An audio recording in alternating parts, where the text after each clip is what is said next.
Hi, these are the horoscopes for the new moon in the sign of Virgo.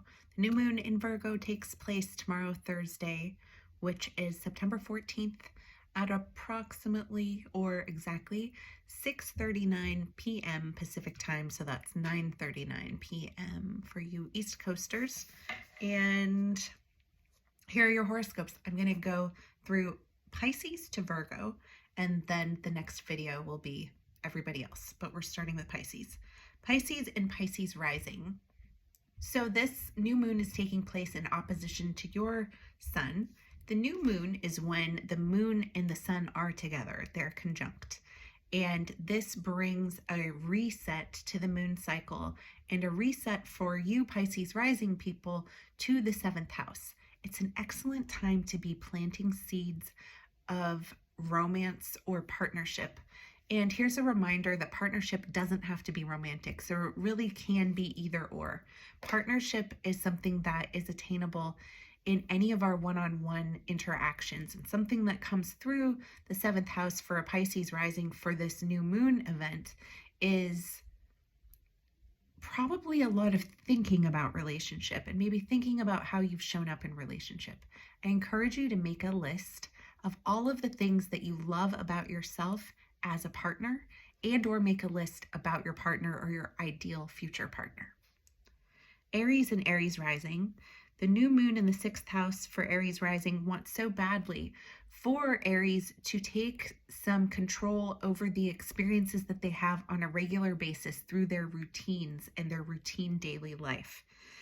If you have been working on a project or a job that you think should be successful, especially this is for you, take some time and effort and use some discipline to take a look at what your daily routine is like and ensure that you're creating a stable foundation of health and wellness that can then support you.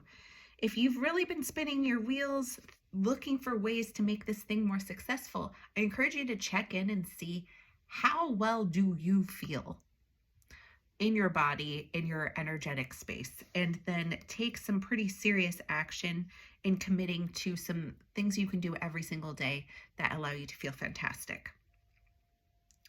Okay, Taurus and Taurus rising. We know that you know how to nurture something, and we know that you will kind of automatically go into nurturing and attempting to sustain mode for any of the seeds that you have planted. And occasionally I think that that can take you away from your actual purpose if you get lost in just like the consistent sustaining energy that you can bring, and maybe some reluctance to deviate from a plan that you had created that you wanted to be good. Hey, it was a great idea. I think what might be happening with the Virgo new moon is that you're given the opportunity to make things right by seeing what you actually don't want to nurture. And there may be some things that you're dropping right now. Actually, as I'm recording this, the moon is not new yet. And I think many of you are still in the like, oh shit, I need to put that down mode. But the other thing I want to encourage in you is to not lose your desire to nurture and to just redirect it and make sure that you're aiming that nurturing, sustaining quality that you bring so beautifully at something that is an actual fuck yes for you. And if something was a fuck yes and isn't anymore, don't worry. We're not going to call you a Gemini if you change your mind. You are allowed to redirect your energy, and please do, especially in such a way that you can be engaging more with the following: sex, joy, fun, creative expression, and play. Gemini and Gemini rising. Okay, so what I am sensing from Gemini and Gemini rising is that there's a possibility that you're feeling very destabilized. The way that this Mercury retrograde has been going has been such a clusterfuck, and there might have been some things that took place that created within you a sense of emotional instability. And this probably happened over the last 3 weeks or so is what is coming through for me. And some medicine that I have to offer you is to make your home space your sanctuary. So use the energy of Virgo, who's who's maybe the energy behind getting us to do some obsessive cleaning, or maybe you've never done that before. Okay, fine. But you could have this feeling like your surroundings within your home are not as beautiful as you deserve, and you do deserve a very beautiful home. So use some energy to create sanctuary within your house.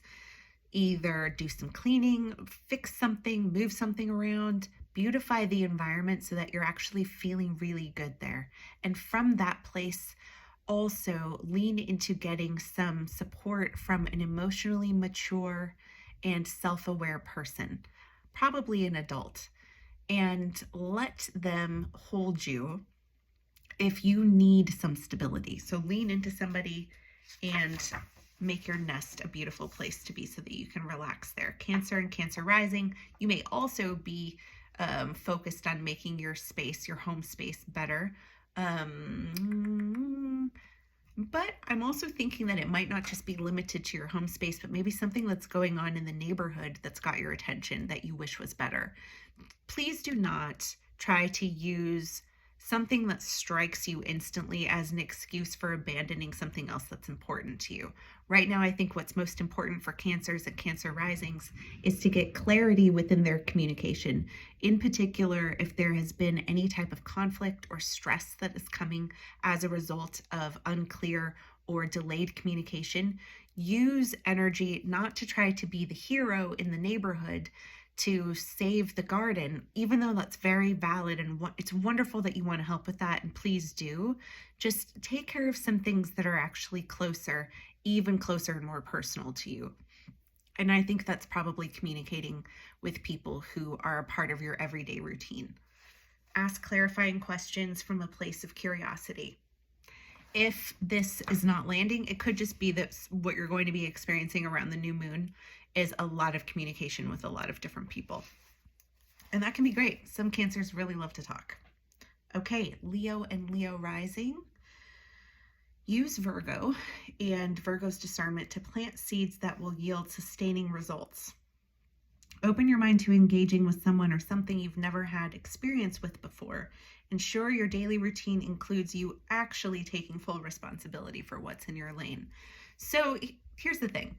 You have Leo, you have some like wonderful, creative, and super exciting ideas, and that is fantastic.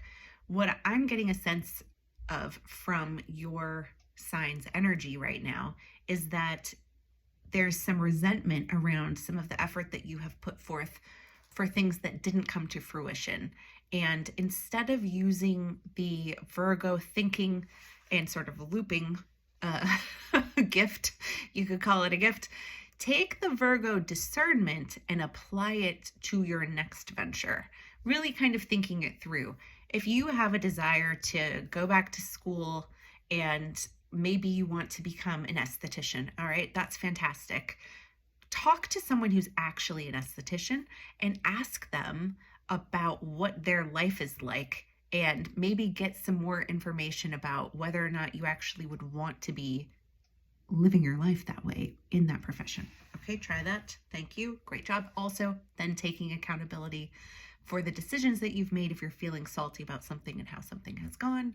Really just acknowledging, yes, I agreed to that. That was in my lane. I said yes, it didn't work out great. And then I attempted to blame it on so-and-so, but really, if I hadn't said yes, this wouldn't have been a thing. Accountability and being aware of the decisions that you have made up until this point, it's really key for when you're moving into a new thing, feeling empowered. If you are completely disempowered by something that went badly and you're attempting to start something new, you may feel really scared. And also you might be bringing that energy with you if it's still clinging to you from the last time. Finding the choice point, that is where you get back to empowerment. Yes, I did make that choice. That was me, right? Okay, Virgo. Virgo, happy birthday. Happy birthday. I've been seeing you in session, and it's been just such an honor and a wonderful experience. Virgos, you can schedule a year ahead and sort of celestial weather update at a discounted rate because it's your birthday. So go ahead and do that. I would love to see you, and let's talk. Also, Virgo risings, this horoscope is for you. Consider this suggestion made by Don Miguel Ruiz to be impeccable with your word. And not only with the words that come out of your mouth, but the thoughts that you're thinking and the quality of your thoughts, particularly as they pertain to you. Because this new moon could be stimulating extra thinking, and maybe sort of like a mind racing type of situation, you are possibly going through your mind around a conversation that you had recently. Particularly, I think this could be pertaining to, what was coming through is this idea about secrets, that there are some things that you haven't said to someone, and you're maybe concerned also that you're going to be exposed. Probably you are scared for being exposed as someone who's imperfect, which is definitely a Virgo fear. It's also a fear amongst many, many, many, many humans, but I believe that when we are experiencing that fear, it's very often coming through the place in our chart, which is home to Virgo. Virgo really wants to be able to make things better enough that there wouldn't be errors and there wouldn't be mistakes, but that's just not possible. So when you are noticing stress, if you're not able to get enough rest, if you're not enjoying yourself, if the new moon energy has you spinning in your head and you're feeling yucky and you don't like it, I encourage you to take a look at the quality of your thoughts, and in particular, how you are talking or thinking about yourself. And in addition, there are a handful of you that will be having these kinds of looping and negative thoughts about other people, judgmental thoughts. And I encourage you to be impeccable with your thoughts when it comes to assessing others and staying out of judgment zone as much as possible. That's it for this first half of horoscopes. Bye.